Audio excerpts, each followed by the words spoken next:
ငါကအစင်ဆက်ဧကရစ်မင်းမြတ်ကိုတောင်တစ်ချက်တည်းနဲ့ရိုက်တက်နိုင်လောက်အောင်တမန်နေပါလျက်နဲ့အခုတော့ဒီလိုစုပ်ပြတ်တက်နေတဲ့ဖိုထဲမှာပန်းမဲဆရာဖြစ်နေစက်မြုပ်နေရတယ်လေလူတိုင်းကငါ့ကိုတာမန်လူသားတယောက်လိုဆက်ဆံကြပေမဲ့ငါမီးသွေးညက်ဖို့တုံးနေတဲ့တန်ညက်အစုပ်ကြီးကတကယ်တော့ရှေးဟောင်းကောင်းကင်တက်တားမြက်ဆိုတာဘယ်သူသိမှလဲ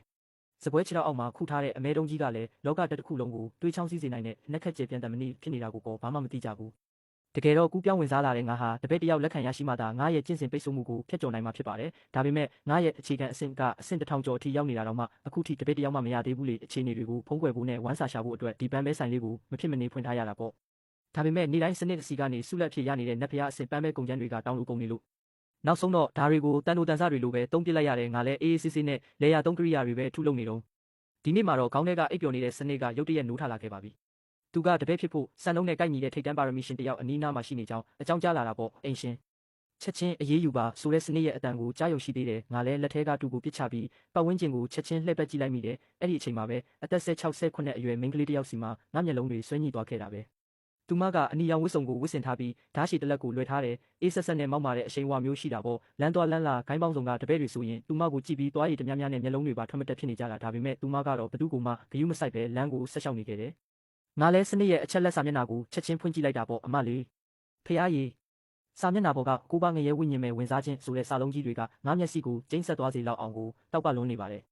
နောက်တစ်စက္ကန့်မှာတော့ငါတုံဆိုင်မနေတော့ပဲအရှိကိုပြေးထွက်ပြီးသူမရဲ့လမ်းကိုပိတ်ရက်လိုက်ပါတယ်လင်းချင်းချိုးကငါ့ကိုမျက်နှာသေးကြီးနဲ့စိုက်ကြည့်ပြီးဘာလို့ငါလမ်းကိုပိတ်ထားတာလဲလို့အေးဆက်ဆက်မိတာပေါ့မင်းကလေးခဏလောက်နေပါဦးငါလည်းလက်နှစ်ဖက်ကိုပို့ရင်းအနာတိုးသွားပြီးမင်းကလေးမင်းမထူးခြားတဲ့ပါရမီတွေရှိနေတာငါမြင်လို့ပါမင်းကိုငါရဲ့တပည့်အဖြစ်လက်ခံခြင်းနဲ့မင်းဘလို့သဘောရလဲလို့မေးလိုက်မိတယ်သူမရဲ့နှက်ခမ်းအစုံကတွန့်ကွေးသွားပြီးငါ့ကိုလူတယောက်လိုကြည့်တယ်ပြီးတော့မျက်နှာကိုဓာပြနဲ့ရိုက်လိုက်တယ်လို့မျိုးအေးဆက်လာတဲ့အပြုံးနဲ့ရေမောလိုက်ပြီးဝိညာဉ်စွမ်းရင်လှိုင်းငွေတက်တောင်မရှိတဲ့ပန်းမဲသမားတယောက်ကများလို့ပြောပြီးငါပြန်မပြောနိုင်ခင်မှာတင်အဝေးကိုရှောက်သွားပါတော့တယ်ငါလည်းနောက်ကနေတေးသေးချာချာစဉ်းစားဦးတော့ငါစီကိုအချိန်မရွေးလာခဲ့လို့ရတယ်လို့လှမ်းអော်လိုက်ပေမဲ့အဝေးကနေနှာခေါင်းရှုံတံပဲပြန်ကြားလိုက်ရတယ်တကယ်လို့သူမသာအထုပ်ထိပ်ရောက်နေတဲ့အချိန်ဆိုရင်ငါကိုရေခဲရုပ်ထုကြီးဖြစ်အောင်လှုပ်သွားလောက်ပြီးသူမထွက်သွားတဲ့ကြောပြင်ကိုကြည့်ရင်ငါလည်းစိတ်ပြက်လက်ပြက်နဲ့ခေါင်းကိုပဲကုပ်နေမိတော့တယ်ပထမဆုံးအချိန်တပည့်ရှာပုံတော့ဖွင့်တာမအောင်မြင်ခဲ့ဘူးဒီအစပြုမှုကတကယ်ကိုငရဲဆန်လုံးပါတယ်ဗျာငါလည်းနဖူးကိုလက်ဝါးနဲ့ဖျက်ရိုက်လိုက်မိတယ်ဟုတ်တာပဲတာမန်လူတယောက်လိုပုံစံပေါက်နေတဲ့ပန်းမဲသမားတယောက်ကစကားပလာတွေရှောက်ပြောနေတာကိုဘသူကယုံမှလဲငါအဲ့ဒီကောင်းကင်တက်တားမြတ်ကိုသာထုတ်ပြလိုက်ရမှာဒါပေမဲ့ငါတတိယတဲ့အချိန်မှာတော့အနီရောင်အရေးကလေးကပျောက်ကွယ်သွားခဲ့ပါပြီတနေ့ခင်းလုံးစဉ်းစားပြီးတဲ့နောက်ငါလည်းထန်ရွှမ်းကိုင်းရဲ့တပည့်တစ်စုဆောင်ပွဲအခမ်းအနားမှာကန်ဆန်းကြည့်ဖို့ဆုံးဖြတ်လိုက်ပါတယ်နောက်ရက်မနက်မှာတော့ငါလည်းထန်ရွှမ်းကိုင်းရဲ့ရင်ပြင်စီကိုအပြေးလွှားရောက်သွားခဲ့တာပေါ့အမလေးလူငယ်တွေအုံထွက်နေပြီးလမ်းကိုပိတ်နေတာပဲငါလည်းမျက်လုံးကိုမေ့ပြီးလူအုပ်ကြီးထဲလိုက်ရှာလိုက်တာရင်းနှီးနေတဲ့မျက်နှာလေးကိုချက်ချင်းပဲအမိရရှာတွေ့သွားခဲ့တယ်။စာမွေးပွဲမစခင်မှာတင်ငါလည်းအဲ့ဒီရင်းနှီးနေတဲ့အနီရောင်ဝတ်စုံဝတ်ထားတဲ့မိန်းကလေးစီအပြေးလွှားသွားလိုက်ပြီးမိန်းကလေး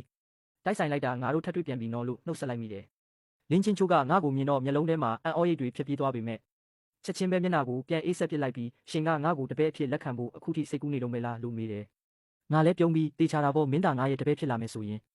မင်းလောကကြီးမှာအောင်မြင်မှုတွေအများကြီးရစေရမယ်လို့ငါအာမခံတယ်လို့ပြောလိုက်တော့လင်းချင်းချိုးရဲ့မျက်နှာကချက်ချင်းရေခဲတုံးလိုအေးဆက်သွားပြီးငါစကားကိုတိတိကျကျရှင်းရှင်းလင်းလင်းပြောပြီးပြီထင်တဲ့ရှင်ကငါရဲ့ဆရာဖြစ်ဖို့ဘလို့မှမထိုက်တန်ဘူးတဲ့ငါကတော့မူလကနတ်ဖျားအစဉ်ကျင့်စဉ်တစ်ခုခုထုတ်ပြပြီးသူမကိုအထင်ကြီးအောင်လုပ်မလို့ပဲဒါပေမဲ့ဒီစကားကိုကြားလိုက်ရတော့ငါရဲ့စိတ်အားထက်သန်မှုတွေအကုန်လုံးအရေးပြောသွားခဲ့ပါပြီမင်းကအဲ့လိုပြောမှတော့လေထားလိုက်ပါတော့လေလို့ပဲပြန်ပြောလိုက်မိပါတော့တယ်ဒီလိုနဲ့ငါလည်းလှည့်ထွက်ခဲ့ပြီးစကားတစ်ခုမှထပ်မပြောတော့ပဲထွက်လာခဲ့ပါတော့တယ်လင်းချင်းချိုးကငါထွက်သွားတာကိုကြည့်ပြီးနှက်ခမ်းတောင်းကနေလှောင်ပြုံးတစ်ချက်ပြုံးရင်းမျက်နှာလွဲသွားခဲ့တယ်။သူမကဂုံတိတ်ခါကြီးမားလာတဲ့ကိုပါငရဲဝိညာဉ်မဲ့ပဲဟာဒီလောကကြီးမှာသူမရဲ့ဆရာဖြစ်ဖို့ဘသူကအရေးချင်းပြည့်မိမှာလဲ။သူမချက်ရွှန်းကိုင်းကိုလာတာဟာကျင့်ကြံခြင်းဆိုင်ရာအရင်းအမြစ်တွေကိုလိုချင်လို့တက်တက်ပဲလေ။ငါနွားလဲတစည်းနဲ့ပန်းပဲဖို့စီကိုပြန်ရောက်လာတဲ့အချိန်မှာတော့အသက်9နှစ်10နှစ်အရွယ်မိန်းကလေးငယ်လေးတစ်ယောက်ကငါ့ကိုချက်ချင်းပြေးကြိုပါတယ်။သူမနာမည်ကစုရောင်နဲ့လွန်ခဲ့တဲ့နှစ်ကစောင်းတွင်းကြီးမှာအိမ်တကားပိတ်ရင်စီးနှင်းတွေထဲကနေကောက်ရခဲ့တဲ့ကလေးမလေးပေါ့စနစ်ရဲ့အဆိုအရသူမဟာငါရဲ့အနာဂတ်ဂိုင်းသားကြီးတပည့်ကြီးဖြစ်လာမယ့်သူဖြစ်ပေမဲ့အခုထိတော့အချိန်မကျသေးပါဘူးငါရဲ့ညှို့ငယ်နေတဲ့မျက်နှာကိုမြင်တော့စုရောင်ကအနားကိုတတိကြီးကြီးနဲ့တိုးလာပြီးအကိုကြီးဖန်ဘာဖြစ်လို့လဲဟင်လို့မေးရှာတယ်ငါလည်းလက်ခါပြပြီးဘာမှမဖြစ်ပါဘူးစိတ်အနှောက်အယှက်ဖြစ်စရာလေးနည်းနည်းကြုံလာလို့ပါလို့ပဲပြောလိုက်တယ်ဒါကိုကြားတာနဲ့ကောင်မလေးကအိမ်ထဲကိုအပြေးလွှားဝင်သွားပြီးငါအတွက်ရင်နွေးချမ်းတစ်ခွက်ချက်ချင်းခတ်ပေးလာတာပေါ့သူမရဲ့တိတက်လုံးတဲ့ပုံစံလေးကတကယ်ကိုချစ်စရာကောင်းလို့ငါလည်းချက်ချင်းပဲသဘောကျပြီးရေမောမိလိုက်တာကြောင့်ရင်ထဲကမွန်းကျက်မှုတွေအကုန်လုံးကြက်ပြောက်ငှက်ပြောက်ပျောက်ကွယ်သွားခဲ့ပါပြီငါလည်းတကားဝကလှုပ်ကလတ်ထိုင်ပုံမှာတက်တောင့်တက်တာလဲလျောင်းရင်းနေပူစာလုံးနေတော့ရုတ်တရက်ပြင်းထန်လာတဲ့သွေးညီနှံတစ်ခုကြောင့်လက်နိုးလာခဲ့ရတယ်မျက်လုံးဖွင့်ကြည့်လိုက်တော့ငါအရှိမမတ်တက်ရက်နေတဲ့ဝစ်စုံနဲ့လူငယ်တယောက်ကိုတွေးလိုက်ရတာပါပဲအဲ့ဒီလူငယ်ရဲ့မျက်နှာကစက်ကူတရွက်လိုဖြူဖြောနေပြီးနှုတ်ခမ်းထောက်မှာလည်းသွေးစာတွေပေးကျန်နေခဲ့တယ်ငါထထိုင်ဖို့ပြင်လိုက်ရုံရှိသေးတယ်